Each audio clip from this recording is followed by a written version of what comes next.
From the north side of the San Francisco Bay to Singapore, welcome to Urban X Real Talk Fitness Radio with your host, business owner, lecturer, author, master trainer, Tiaja. With over 30 years of experience in the health and fitness industry, he will challenge the fitness between your ears. So prepare your mind, body, and soul for the revolution of self-care, the evolution of fit, with real talk about real people, real health, real fitness, and the real deal behind our present illness culture. Real talk every time, all the time. Get weekly insights on how to shift your thinking, emoting, eating, training, hydrating, goal setting, and resting for you, the everyday athlete. You can cheat your fitness, but you can't steal your health flow. It's Tuesday, 9 a.m. Let's flow.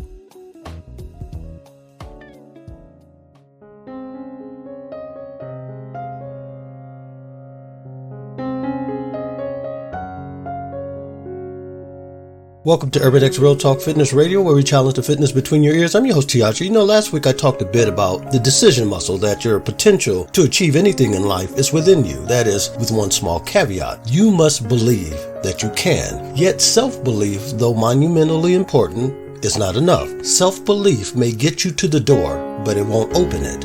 Only a decision will do that. You may think you're not talented enough or smart enough, but you're wrong. Every human being partakes in the same genome pool. Indeed, the same DNA in Michael Jordan or Da Vinci or Gandhi is in you. Does that mean you'll be like Mike, paint the Mona Lisa, or save the world? Probably not, but that doesn't mean that within you isn't the capacity to be a role model for a child or paint smile on people's faces or spark change. You are stronger and more powerful than you think, but this too is a decision. See, it blows me away when people feel passionate about an issue, for example, and instead of standing up, mobilizing, or just saying something, they shrink into silence, mumbling underneath their breath or posting a meaningless tirade on Facebook. Yet, if these same people were a famous athlete or universally recognized as a great artist or were the leader of a movement, they would feel empowered, almost duty-bound, to take a stand, to mobilize others and speak out in a way that enabled others. But in your heart of hearts, you feel insignificant. You're just Joe or Jane Q. Public, who is barely seen and certainly not heard. Okay, that's one aspect of reality, at least your reality.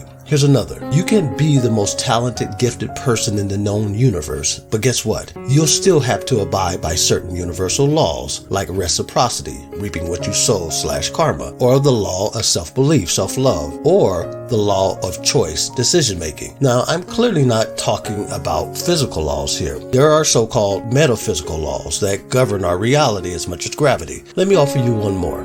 The law of timing. Well, maybe timing isn't an actual law, but it certainly has the empirical impact of one. The circadian rhythms that set the beat for every living thing's life is governed by an unforeseen universal biological clock. The suprachiasmatic nucleus, or SCN, regulates nearly every vital function in the human body. Barely the size of a grain of rice in the hypothalamus, the SCN, which is comprised of 20,000 cells, is a daily timer within our brains that runs a bit longer than it takes for the Earth to make one full rotation, about 24 hours and 11 minutes. So our built-in clock uses cues and environmental signals to make small adjustments that bring internal and external cycles into sync, a process called entrainment, essentially flow. Now, a year or so ago, I discussed the importance of flow as it pertained to athletic performance. Nevertheless, flow plays an integral part in any profession or sphere in order to maximize performance. Most of us knows what it's like to be in a flow. Life seemingly slows down and everything comes naturally, easily, with little or no effort. Basketball players explain it in terms of the basket looking like an ocean. In other arenas like business, decisions come quickly and creative gist is effortless. So let me ask you, when was the last time you were in a flow? If it's been a while or never, perhaps it's because you have overlooked or overstepped the law of timing. Now, I get it. We tend to think of timing as either good or bad, as if it's some serendipitous thing, but timing is neither good nor bad. Timing is a law that frankly can be integrated into our SCN or built-in clock. Yes, we have the power and authority to choose timing. We may not have the ability to halt time, but we do possess the capability to increase our probability of timing. Have you heard the adage, it's better to be prepared for an opportunity and not have one than to have an opportunity and not be prepared? In that small overused aphorism lies the essence, the secret, if you will, of timing.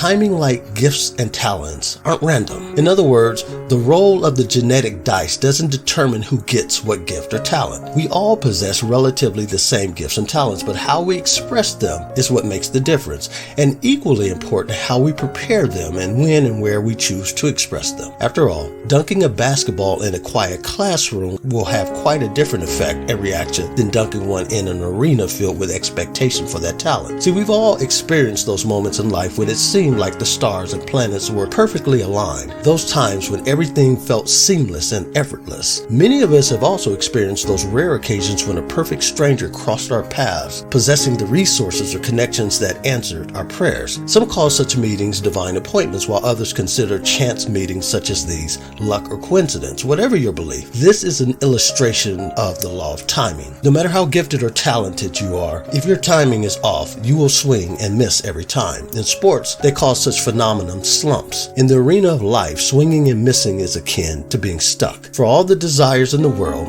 it alone does not make the universe bend in our direction. Timing isn't everything, but it's a big thing. It's about self-belief, availability, and the willingness to strike out if necessary in order to find your sweet spot.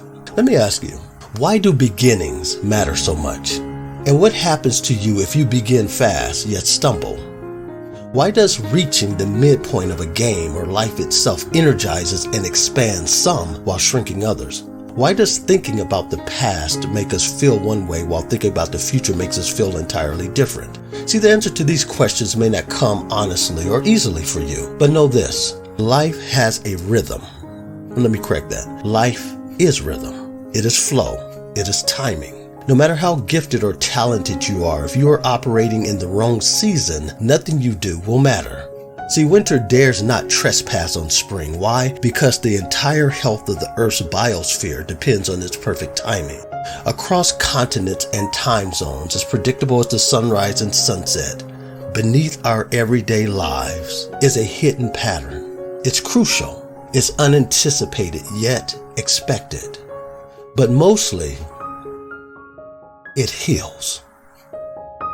Dear friends, I wish above all things that you prosper just as your soul prospers. You've been listening to Urban X Real Talk Fitness Radio with your host, Tiaja. Until next week, as always, walk in health and peace.